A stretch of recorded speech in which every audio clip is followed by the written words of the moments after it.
had arrived in Mayapur. It was just before the festival, and I had just come from Brazil. We just opened a temple there in the BBT, and I was a young brahmachari and young. And in those days, when you're a brahmachari and you're preaching and opening centers, sometimes you get distracted, and what you want to do. I wanted to become a sannyasi. I don't know if it was because of the Mahaprasadam, or not really, because I was kind of getting that anyways. But I wanted to do it, I think, because like everyone else, you want to grow and get more prominence, so Prabhupada will see you. And I think that was why everybody wanted it. Unfortunately, in my case, there were other things that I wanted beneath the surface as well. But at that time, I was on the list to be recommended for sannyas that year, and I was going to Mayapur. I was going with Hridayananda Maharaj, and when we arrived in Mayapur, it was the first time I'd ever been to India, and I remember sitting down in the Prasadam hall and just looking at how incredible this place was. How huge and how beautiful, and just its presence and its power was just. And I thought to myself, I think I said it out loud, which was the mistake in Mayapur. I said, "Boy, would I love to manage this place." And Jayapataka Maharaj was sitting next to me, and I wasn't aware of even who he was at the time. And I know, and then that evening, I got called into Prabhupada's room. Now, in Mayapur, on the first floor, Prabhupada stayed on the left-hand side, and on the right-hand side, the sannyasis and GBC stayed. And I stayed in one of those rooms with Tamal Maharaj, Hridayananda Maharaj, I think Jagadish Prabhu was there, and I was taking care of them, and I was staying in the room. And it was late in the night, and Hariswari Prabhu came in and said, "Prabhupada, or some would like to see you." So I went in, and when I went in the room, there was Hridayananda Maharaj, Jayapataka Maharaj, and Srila Prabhupada. And so Prabhupada said to me, "So, you'd like to stay here?" And I was just overwhelmed that a question was even being directed at me. And I said yes. So they talked about it a bit. Prabhupada had said to me that he wanted Bhavananda to travel on a boat that they had recently acquired up and down the Ganges preaching, that Jayapataka Maharaj, he wanted him to preach to important politicians and important Indians, and they would need help in the management in Mayapur. And being that I was a Canadian, which in those days I think helped visa-wise, and that I was a manager, I was being targeted to stay and help in Mayapur. And I was thinking, what will Brazil do? After I walked out of the room, it hit me, I'm not in Brazil anymore. And in Brazil, I was kind of like, I was on my own. I was the big, honcho. And it started to actually weigh on me what I just said yes to.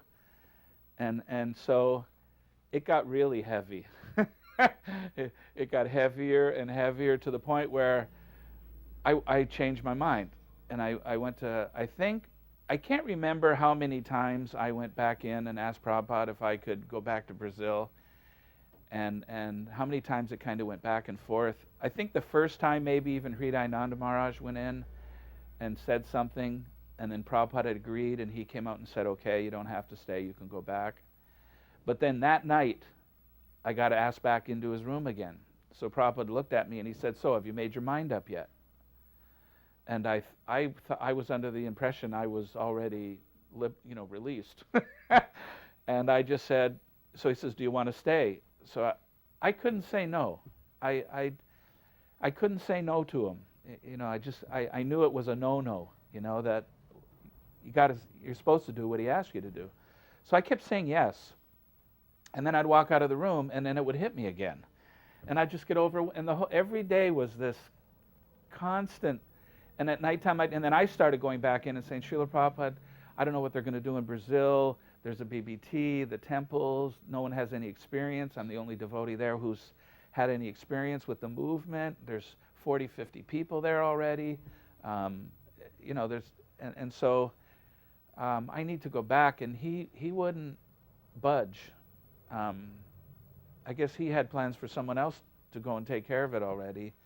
And he kept insisting, that I stay. And every time he would call me back in, he would ask me if I would stay, and I'd say yes, and I'd go back out completely overwhelmed, come back and ask if I could leave. He'd say okay. That night he'd call me back in again, ask me again if I'd made my mind up yet. So finally on one day during his massage, I went up to his room and had asked him, could I go back? And he said, he was sitting having his massage, Harisori Prabhu was there, and he turned to me and, just so kind, he said, in the spiritual world, we all have different relationships with Krishna, so, it's okay, you can go back to Brazil. I probably got the most severe chastising of my life, which till today helps me. I feel at that time is where I really made contact with Srila Prabhupada as my father. I was watching the other day, you were showing the tapes, and Guru Kripa Prabhu was expressing how he got chastised and how Prabhupada sent him out of the room like a kid. Boy, could I relate to that. I was in Mayapur. It was during this time, and I think it was right after the first day that he had asked me to help the management. So I really didn't get any instruction from anybody on what to do or where to go. So I just immediately took charge, so I set up my little office in a corner somewhere they gave me, immediately went out and started doing what I thought is what I do, right? What I was doing was changing everything he had done. And I was changing the cleanup, and I was changing, I was just out there creating havoc. And he came back on that morning walk, and he went into the temple room to Guru Puj, and the floors were wet because I'd changed everything, and so the system wasn't working. And I was somewhere upstairs, I think maybe changing something else, and he was going up the stairs to his room, and I was starting to come down the stairs, and I had this big smile on my face, and I was expecting some kind of, glorification or something, and he pointed his cane at me, and he looked at me, and he said, "Who do you think you are? You're the king?" And he started just chastising me, and I had an out-of-body experience out of embarrassment, because it was just a few days before the Mayapur festival. Everybody was in town. All the older, devotees who, I always look up to as, your older god brothers, and I was just so embarrassed, and they were all standing there looking at me too. I didn't know where to go, so I just went up to a cloud, was watching the conversation. I was just young, and I had been doing something I shouldn't have been doing and got chastised by him, and I took it hard. I remember I went back to the room, and it's quite a long time ago, and I don't remember exactly the sequences of it, but I practically became physically ill in the sense that I think it was just embarrassment and didn't want to go out in public. And I remember I was laying in bed, and it was the next day, and there was a Guru Puj going on. And I remember one thing. I was in the washroom one day, and Sudama Maharaj came in, and he said to me, because there was this morning walk, and I was always up there on that morning walk with him on the roof, getting a rose, taking off the thorns on the side, cleaning it for him every morning, budding in front of the sannyasis, just, I think I was agitating people too, because I was really, trying to be there and just being on that morning walk. So I stopped showing up on the morning walk, And I think the first morning Prabhupada said, "Where's Mr. Brazil?" And then he started chastising me again when I wasn't there. Oh, he thinks he's the king, and Sudama Maharaj was telling me this in the bathroom. He says, "Boy, are you getting the mercy?" And I was thinking, mercy? Man, I am getting, I'm just waiting for Krishna to breathe me back inside again. It was like it was over for me. I was at rock bottom. You came there, you want to do something, you've been preaching, opening centers, and you come and you want the guru to be happy with you, and I am literally getting yelled at worse than my dad used to do, in front of everything dear to me in the universe, and it was hard, and so I was literally laying in bed in that room down the hall from him. And Guru Puja was going on downstairs, or I heard the greeting the deities, and then Hari Sori Prabhu shows up in the room, and he goes, "Prabhupada wants you at Guru Puja." And then I thought, oh no. I thought it couldn't get any worse. And now I have him, looking for me in the building, and I'm thinking, what, I just didn't know what to think. But I got ready and went down I did what I was told. Immediately took a quick shower, got my dhoti on, went down to the temple room, and Guru Puja just started, right? And I hid behind Guru Das, who was, good size then. And it was at the back, and the temple room was full. And Guru Kripa Prabhu, I remember he grabbed the mridanga, and he was just going to start leading Guru Puja. And he had just hit the drum, and Shri Guru. And I heard Prabhupada stopped the kirtan, right? And then, the devotees, it opened up. And there was this direct channel between me and Srila Prabhupada. And he pointed at me and he said to Guru Kripa, "Let him lead. He likes to chant." And so, at that moment, I just melted, and that was a very emotional morning program for me. So I think it was the next day that I went up to his room and asked if I could go back to Brazil, and that's when he let me go. And during this time, and during these conversations that I had had with him in the evenings, he had said to me, "You should be in India. It's good for you here." And one funny thing he said to me was, because he knew I was young and passionate, and the sannyasi thing, that ended real quick. I think the first thing he said to me when I got to Mayapur, "So you want to take sannyas or do you want to get married?" So I knew he knew. And at that moment, I'd already resigned from the idea. There was one morning, the devotees were complaining to me about the diet, and that they wanted more fruit and more. These were the American, European, the Westerners, and they were saying, "Look, because the diet in Vrindavan at the time was chapatis and khichdi in the morning, and at lunch it was chapati, dal, rice, and I think a sabji." So they were thinking, look, we're getting, we need to get some fruit and some other things. But you don't, I had already learned you don't change anything to start, right? I wasn't going there. I wasn't ruining a good thing. And so I went to Prabhupada, and I said, "Srila Prabhupada, the devotees are requesting that, they want some fruit and some other things in the diet." He says, Prabhupada said to me, "We're grain eaters." He said, "Humans are grain eaters. If they want to eat fruit, then that's all they should eat. So don't change it." So I didn't, that was as far as that went. We're grain eaters.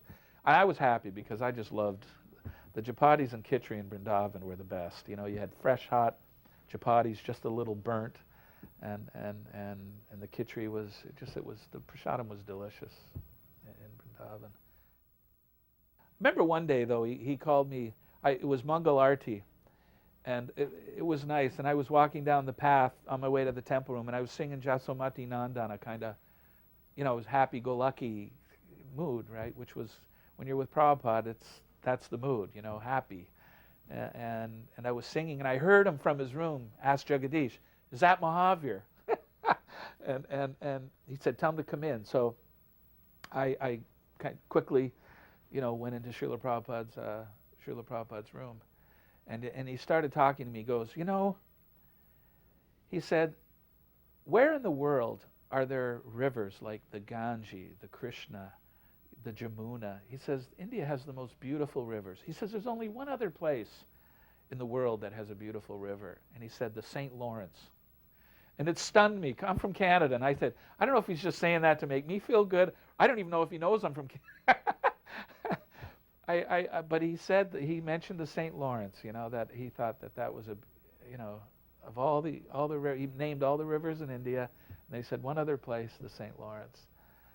So, and then we talked about water, and he was talking about how and I think he did a lot of this for my benefit, so that I would get the real picture of India, not get fried and burnt with the way India is, like the culture shock.